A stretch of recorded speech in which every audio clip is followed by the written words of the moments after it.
Hi and welcome back to my channel. My name is Lape Soetan. From time to time, I make a video based on a request from someone who watches my channel, and that's what's happening today. Recently, a lady who follows my content asked me to make a video based on relationships and mental health illness. I realized that that was a topic that I had never made a video about before, and I also thought it was a topic that was very important in today's world, so I decided to oblige. So today I'm going to be talking about how to find the right person when you have a mental health illness.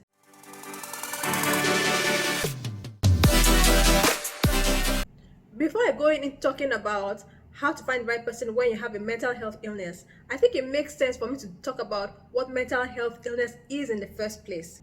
According to the website of the renowned Mayo Clinic, mental health illness refers to conditions that affect your thinking, mood, and behavior. It includes things like anxiety, depression, and schizophrenia. The funny thing is that apparently many people go through some kind of mental health issue at some point in time in their life or the other.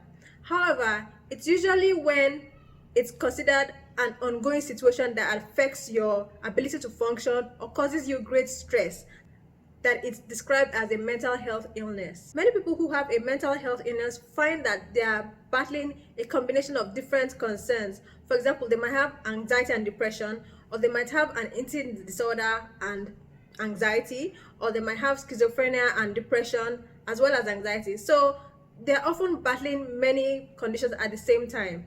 Mental health illness affects different people in different ways. Now, if you're a woman who has a mental health illness and you want to find the right person for you, I have some tips for you. The steps I'm going to describe right now are the exact same steps a woman will take to find the right partner, whether she has a mental health illness or not.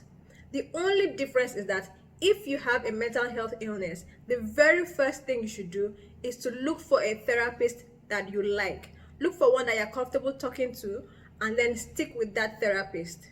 Keep talking to that therapist regularly, and when the therapist agrees with you that it's the right time for you to go into a relationship, then you can take the steps that I'm going to describe here. Speak to your therapist regularly throughout your journey looking for the right person for you, because you're definitely going to need their support throughout this time. Once you have found the right therapist for you and your therapist agrees with you that it's okay for you to go in search of love, the very first thing you need to do if you're looking for the right person is to decide what it is that you want. Decide what qualities you think your ideal man should have and then write them down. Next, visualize what you want. By that I mean, use your imagination to determine what an ideal day would be like for you and your ideal man in your relationship. What time would you wake up? Would the two of you leave the house at the same time? Or would he go out while you stay at home because you are a stay-at-home mom? Do you eat dinner together? What time do you go to bed? Get as detailed as possible. But whatever you do, the most important thing is that this visualization should leave you feeling happy and excited. The final step is to keep your eyes open, keep an open mind, and adjust your list and visualization as necessary. Keep your eyes open because you never know where you're going to meet your ideal man. Keep an open mind because your ideal man may not look exactly the way you thought he would look when you meet him in real life.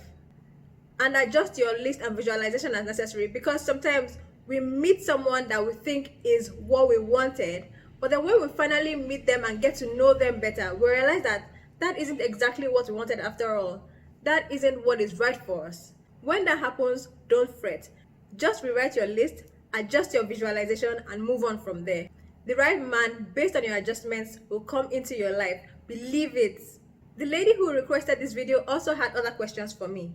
For example, she wanted to know how you can know when to reveal to a man that you have a mental health illness.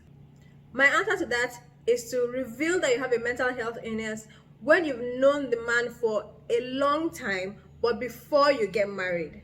There are many times when a woman has revealed certain sensitive information about herself to a man, and the man has given out the information as gist or gossip. That can be really hurtful. That's why I say you should wait as long as possible, know the man as well as possible before you reveal such sensitive details about yourself, but know that life is always a risk.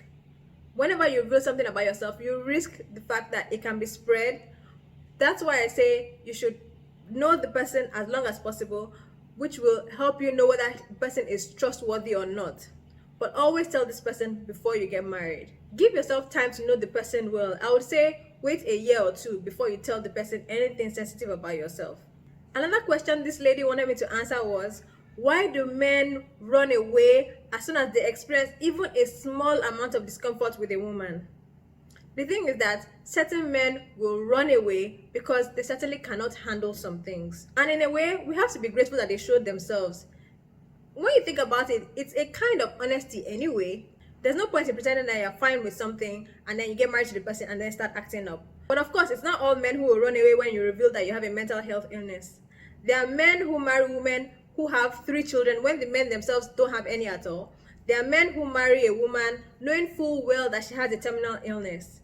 There are men who marry women who have been raped and have had several abortions. Don't focus on the men who keep running away. Just leave your mind open for the man who will stay despite any issues that you may have. For more love and relationship content that you won't find here on my channel, listen to my podcast. Subscribe and listen to my podcast for free by going to www.billy.com/Lape's podcast.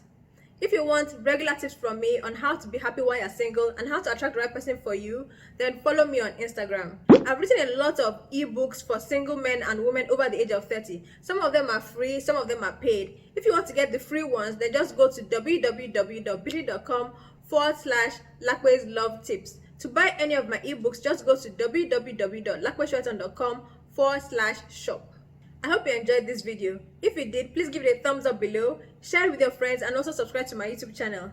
You can subscribe to my YouTube channel by clicking on the red subscribe button you'll see down below, or by clicking on my picture that you'll see somewhere on the screen. After you subscribe, remember to click on the bell that you'll see there so that you'll be notified as soon as a new video of mine comes out. I wish you love and strength.